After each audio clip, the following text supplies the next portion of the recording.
কৃষ্ণ ভক্তি হৌক সবার, কৃষ্ণ নামে গুণ বই না বলিও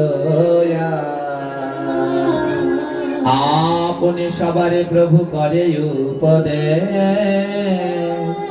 কৃষ্ণ নামে মহামন্ত্র শুনহ হরিষ। হরে কৃষ্ণ কৃষ্ণ কৃষ্ণ হরে হরে, হরে রাম রাম রাম হরে হরে।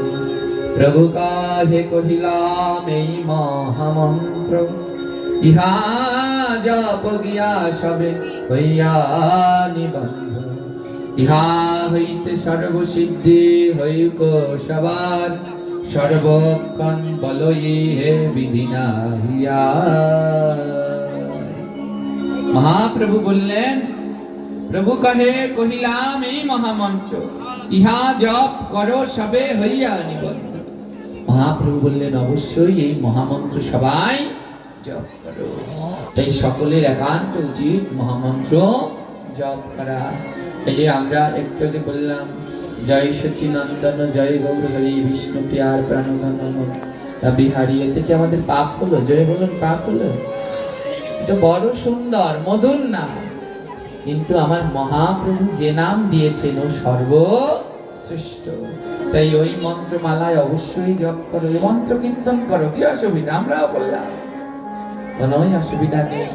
এবার পঞ্চতত্ত্বের ভোগ লাগবে কিনা? অবশ্যই লাগবে, কারণ মহাপ্রভু তো তার দাদা বলরামকে না দিয়ে সেবা করেন না। ত্রেতা যুগে লক্ষণের সেই ভক্তি দেখে প্রণাম করতে গিয়েছিলেন রামচন্দ্র। একটু বলি, খানিক একটু বলি মা। যখন রাম রাবণের যুদ্ধ হচ্ছে,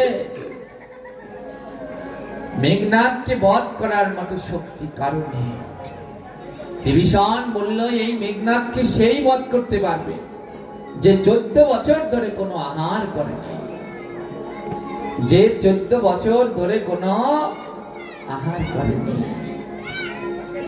খুব মন দিয়ে শুনবেন, এ জগতে তো ভাই ভাইয়ের মধ্যে সম্পর্ক বর্তমানে আমরা দেখতে পাই। এক হাত জায়গার জন্য ভাই ভাইয়ের মাথা ফাটিয়ে দিচ্ছে। হ্যাঁ, এক ভাই আরেক ভাইয়ের সাথে কথা বলছে না দীর্ঘদিন ধরে।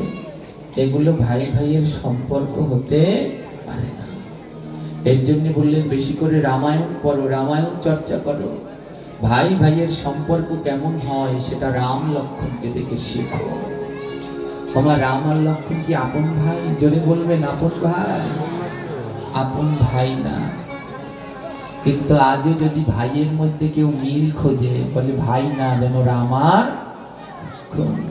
কৃষ্ণ আর বলরাম আপন ভাই, তাও বলবে ভাই না, যেন কৃষ্ণ আর বলরাম।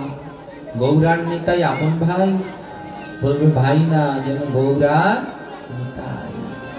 জগতে প্রমাণ দিলে হ্যাঁ কেমন ভাই হতে হয়। হ্যাঁ,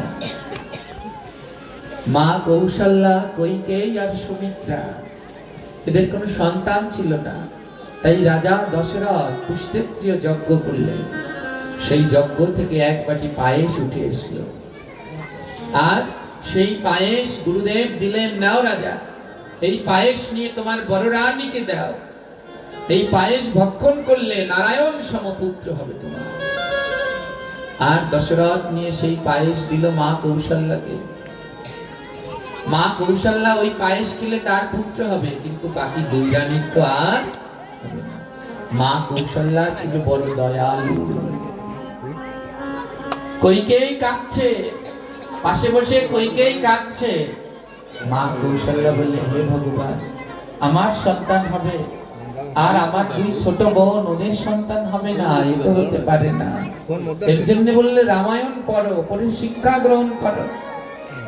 মা কৌশল্যা কি করলেন? সেই পায়েসকে 3 ভাগ করলেন। এক ভাগ মা হওয়ার কথা ছিল কয়টা সন্তান? একটা। খুব মন দিয়ে শুনুন, খেতে বলেছিল কৌশল্যাকে। কৌশল্যা বলে আমার একার সন্তান হলে লাগবে না, আমার একার সন্তান হবে আর আমার ছোট দুই বোনের হবে না, সে সন্তান আমার লাগবে না। পায়েসকে তিন ভাগ করলেন, এক ভাগ নিয়ে কইকেয়ীকে দিলেন, নাও কইকেয়ী, তুমি এই ভাগ গ্রহণ করো। কইকেয়ীর বড় আনন্দ হলো। সুমিত্রা দূরে মুখ লুকিয়ে কাঁদছে, আমায় তো কোনোদিনই দিদি দেবে না মনে হয়, কিন্তু কৌশল্যার এত দয়া তা তো আর সুমিত্রা জানে না। দ্বিতীয় ভাগ নিয়ে কৌশল্যা দিলেন মা সুমিত্রাকে। সুমিত্রা ছিলেন পরমা নিষ্ঠাবতী।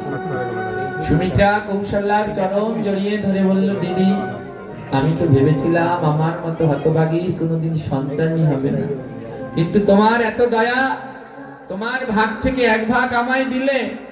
আমি সুমিত্রা কথা দিলাম, এই পরমান্ন পেয়ে যদি আমার গর্ভে সন্তান আসে, সেই সন্তানকে সুমিত্রা বলে কেউ, সুমিত্রা নন্দন বলে কেউ জানবে না, সেই সন্তানকে তোমার ছেলের দাস বানাবো। যদি আমার গর্ভে কোনো সন্তান হয়, সেই সন্তান হবে তোমার ছেলের দাস। এই কথা কইকেই শুনে ফেলেছে, এই কথা মন্থরা শুনে ফেলেছে। মন্থরা শুনে কইকেয়ীর কাছে গিয়ে বলছে, কইকেয়ী, দেখ দেখ, তোর বড় দিদি সুমিত্রাকে পরমান্ন দিয়ে একটা ছেলে নিচ্ছে, আর সেই ছেলেকে তার ছেলের দাস বানাচ্ছে। তুই এখনো বসে আছিস, তুইও যা, তোর ভাগের পায়েস নিয়ে দিয়ে আয় সুমিত্রাকে অর্ধেক। কইকেয়ী ছুটতে ছুটতে গেলেন, এই সুমিত্রা, আমার ভাগ থেকে এক ভাগ পায়েস নাও। যদি তোমার আরেকটা ছেলে হয়, তাহলে সেই ছেলেকে আমার ছেলের দাস বানাবে। সুমিত্রা বলে, বেশ দিদি, তবে তাই হোক। মা কইকেয়ী কয় ভাগ পায়েস পেলেন? কইকেয়ী এক ভাগ, কৌশল্যা আর সুমিত্রা দুই ভাগ। তাই কইকেয়ীর গর্ভে হলেন প্রভু শ্রী রাম, আর কৌশল্যার গর্ভে হলেন প্রভু শ্রী রাম, আর কইকেয়ীর গর্ভে এলেন প্রভু শ্রী ভরত। আর যেহেতু দুই ভাগ পায়েস পেলেন মা সুমিত্রা, তাই তার হলেন যমজ সন্তান লক্ষণ আর শত্রুঘ্ন। যখনই দুই সন্তান হলো, সাজিয়ে রেখেছেন। সব থেকে বড়কে রাম, তারপরে কে? রামের পরে কে দাঁড়াবে? ভরত। রামের পরে তিনি হবেন, তারপরে লক্ষণ, তারপরে চার গণকে শুয়ে রেখেছেন। এমনি রাম, ভরত, লক্ষণ এমন কান্না শুরু করেছে, কিছুতেই চার ভাইয়ের কান্না। সবাই বলছে নিশ্চয়ই কোনো অশুভ দৃষ্টি লেগেছে, এত কাঁদছে কেন, এদের কান্না থামছে না। গুরু বৈশিষ্ট্যকে খবর দেয়। গুরু বৈশিষ্ট্য আসলে, গুরুদেব, এই চার সন্তানের নিশ্চয়ই কারো নজর লেগেছে, তার জন্য কান্না থামছে না। গুরু বৈশিষ্ট্য বললেন, এদের নজর কার দিকে লাগবে? সবার নজর তো এদের দিকে লাগে, এদের উপর আবার কে নজর দেবে? এরাই তো সবার দিকে নজর দেয়, এরা যদি নজর না দেয় জগতে কেউ থাকতে পারবে না। তিন রানী বলছে, আমরা কথার কিছু বুঝতে পারছি না, এরা কাঁদছে কেন? বলছে সাজানোটা হয়নি, সাজানোটা ভুল আছে। ওমা, ভগবানের চিত্রপট সাজানোর নিয়ম আছে, জানেন? বেতাল বেতাল করে রাখলে হবে না। ওই যে পঞ্চতত্ত্ব বুঝিয়েছিলাম, 5টা আঙুল মনে আছে কি? সাজানোর নিয়ম আছে, এক লাইনে সবাইকে রাখা যাবে না, ধাপে ধাপে রাখতে হবে। গুরুদেব বললেন, হে রানী, তোমরা তো সাজাতে পারোনি, তো কাঁদবে তো অবশ্যই। বলে, সে কেমন? বলে, রামের পরে কোনোদিন ভরত হয়? রামের বয়সে ভরত হতে পারে, কিন্তু রামের পাশে কোনোদিন ভরত থাকবে না। লক্ষণকে এনে রামের পাশে রাখলেন, আর ভারতের পাশে এনে শত্রুঘ্ন রাখলো। চার ভাই খিলখিল করে হাসতে শুরু করে।